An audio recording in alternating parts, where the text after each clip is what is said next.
Today we will learn how to create freeze frame clone effect using Premiere Pro and Photoshop.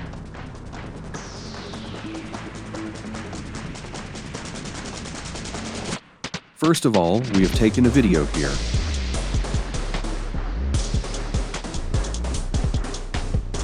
And then bring the navigator to the place where you want to make the clone. Click on the camera icon visible on the screen. Select PNG file in file format. Select Import into Project and click OK. Bring the file above the video in the timeline where the navigator is. Now right-click with the mouse and click on Edit in Adobe Photoshop option. Now click on Remove Background visible on the right side of the screen. Then Photoshop will automatically remove the background. Now go to the File menu and click on Export and then Export as. Now keep the file format as PNG and export it.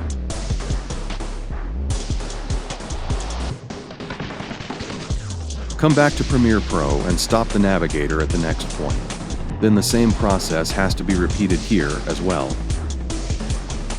Click on the camera, keep the format in PNG, select Import into Project and click OK.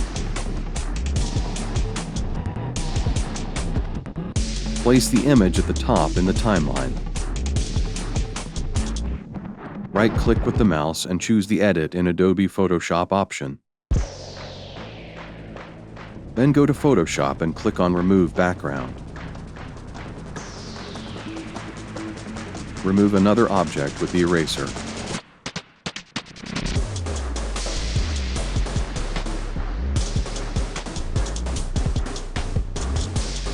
Then go to File menu and click on Export and the Export as.